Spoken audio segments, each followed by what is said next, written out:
Hello guys, so I I was at the Sydney Afro Kizomba weekend last week. It was a lot of fun. 4 days of workshop and dancing, socials, and it was a long weekend here in Sydney due to Queen's birthday. It was a Monday, I believe, and I took a day off on Friday, so it was like 4 days, and it was fun. Like I've been attending this festival since 2019, I guess. So 19, I just went for one day. It was at Balmain, I believe. I just went for a day, and 21 I 20 didn't happen because of COVID, obviously. 21 we were lucky because there were, like, at that time, there was not much restriction. So, and later, just after the festival, again this COVID, a new variant or something happened, and then, but still, I bought the full pass, but I attended only the Kizomba workshops. By Kizomba, I mean like the traditional Kizomba workshops last year. I'm not a huge fan of Kiss Fusion or urban Kiss yet. Maybe in the future I might, mainly because I became a fan of Kizomba because of these old school dancers like Kwenda Lima and like I've been following Kizomba since I believe 2012. That's when I first came across the music, Kizomba music, and then I immediately fell in love with it. It's such a beautiful music. And by Kizomba music, I mean the Cabo Verdean um,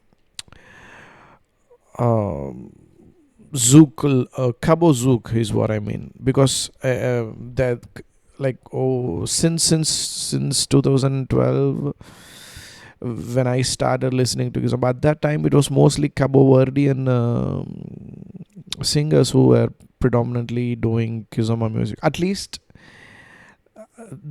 the one that was popular was by mostly Cabo Verdean immigrants, either in Portugal or in Netherlands, or them, and that's what I like to this day.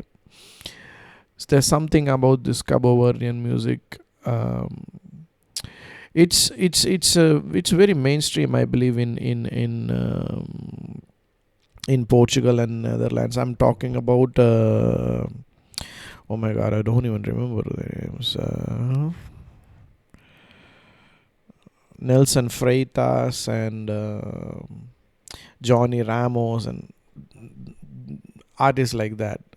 That's the kind of Kizomba music that I like. But we have other artists as well. There's a lot of French artists that I have started to like after moving to Sydney, because mainly because of my dance teachers Chris and Amanda, because they play a lot of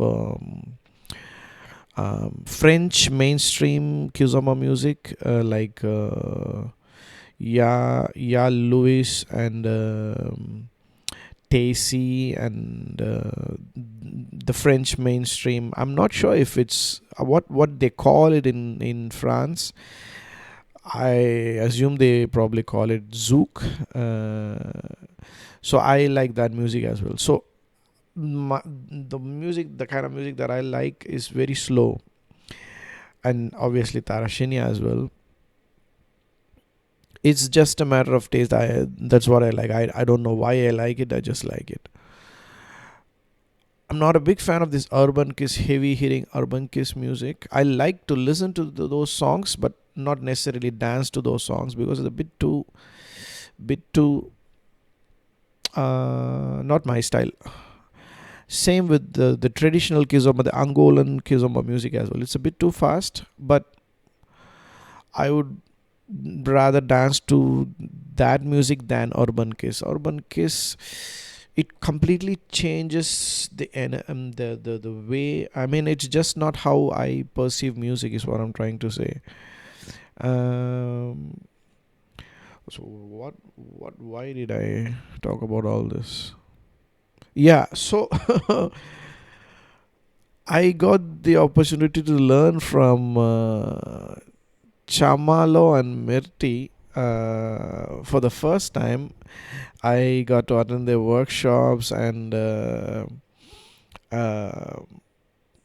you know, yeah, master attend the master classes as well. There, like Fabricio do Zangaro was supposed to be here, but because of some visa issues, he couldn't come. So Chamalo and Mirti, they had to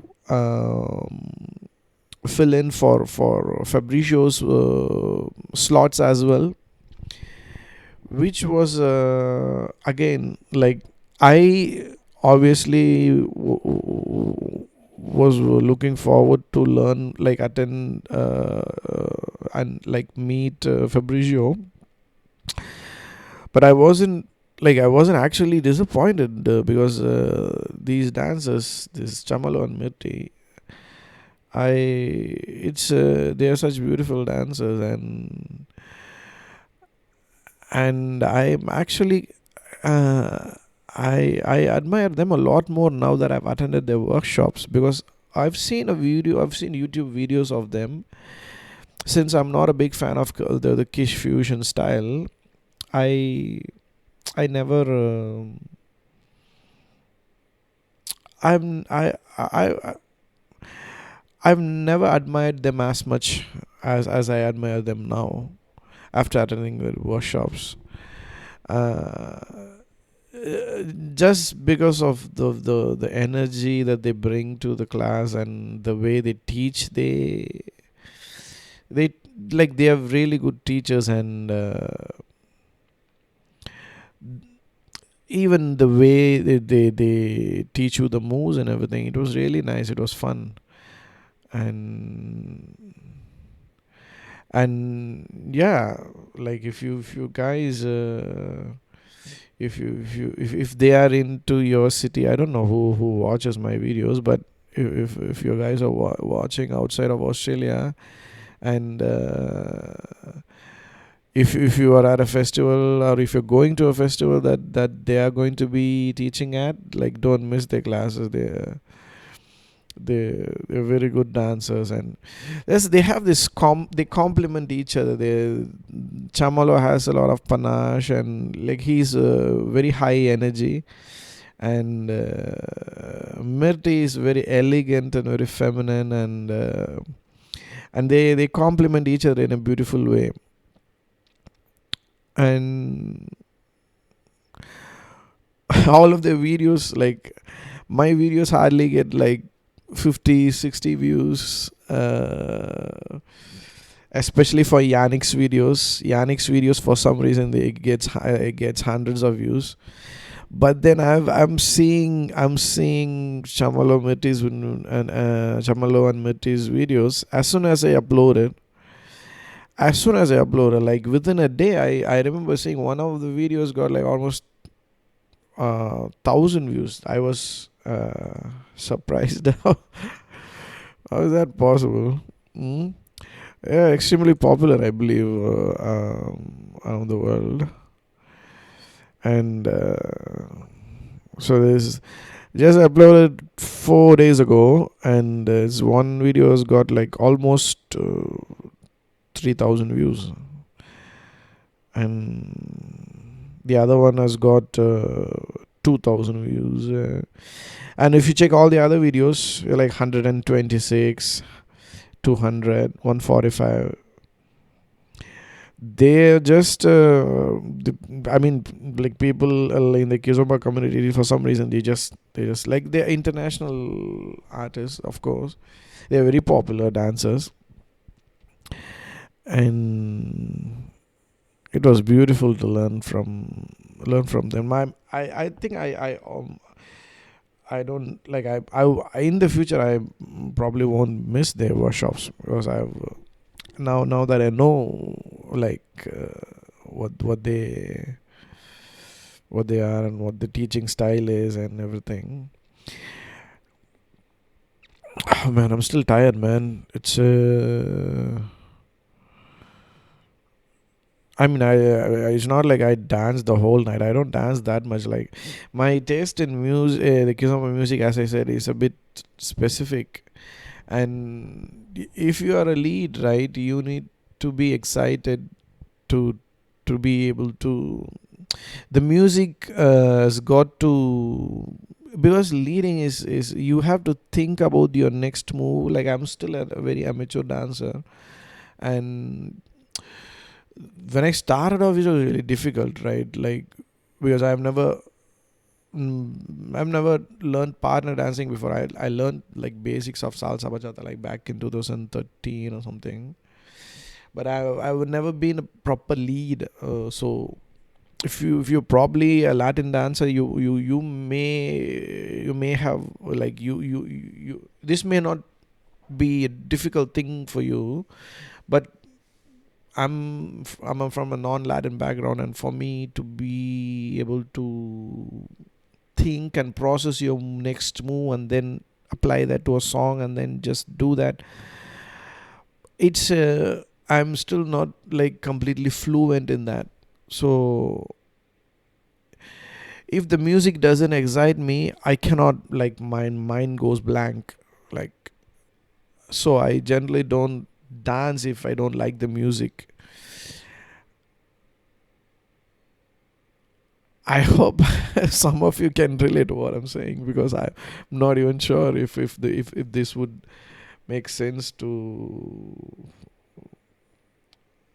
whoever is watching.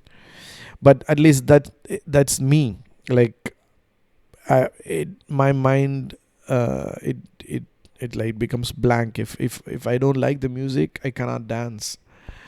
So half the time, if you are at the festival, you can just find me just sitting there on a sofa, couch, or something, just looking at the dancers, and like just being in being there, and just the environment, the vibe is good. Just And big thanks to Chris and Amanda for making this happen almost every year, right? Except for maybe 2020, and for introducing us to all these beautiful dancers. I think next year there's going to be like a carnival edition or something, and I'm not sure what is special next year. Maybe it's 5 years since it started, or like 17, 18, 19, 20, 22. I think, yeah, maybe this festival started in 2017. Maybe I'm not sure though. And they are Chris and Amanda. I consider them very important to the Australian Kizomba scene. There's another festival that happens as well. Live to Kiss, I believe that Jasmine conducts, but that is more of a Kiss and urban Kiss, I believe. So I've never attended that, but I need to maybe see next year if I can attend it.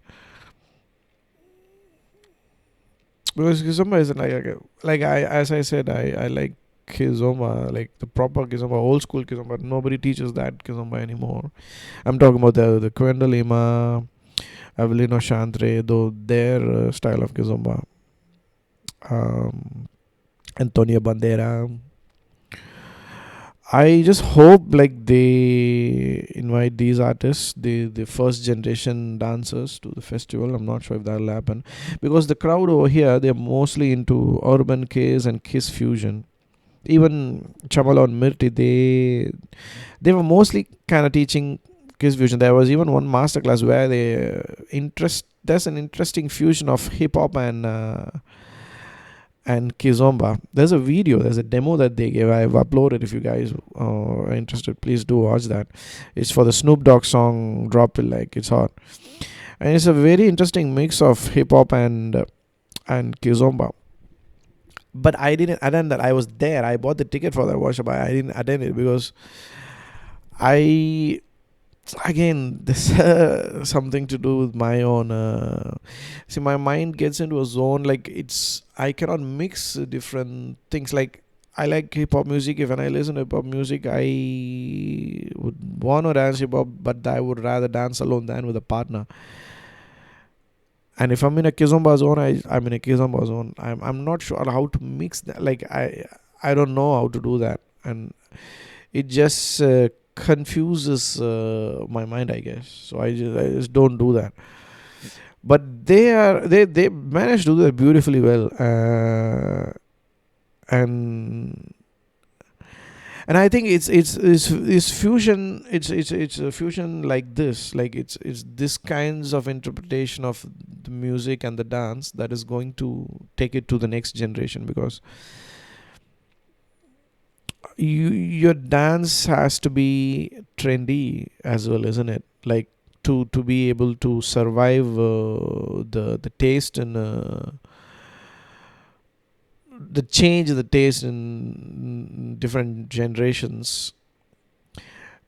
Probably why Kiss Fusion is much more popular than traditional Kizomba, because at the end of the day it's about the music. Music is what matters to because dance is not a standalone entity, isn't it?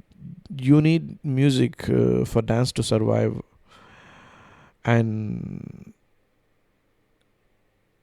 if people are going to start um like if music if different people starts listening to different music, their interpretation would obviously be different, and that's what gives birth to new dance forms and whatnot, right? So I hope they continue to do this, to be the ambassadors of Kizomba. I'm talking about Chamalo and Mirty. Of course, they are going to I'm not even sure if they're going to watch this video. And thanks again to Chris and Ahmed. I don't know if they watch this either. Lovely festival, lovely energy, lovely vibe. I'll definitely be back next year as well. If you guys are watching this from outside of Australia, and if you're into Kizomba, do come to Sydney, experience some Sydney musicality. Thanks a lot, guys. Bye bye.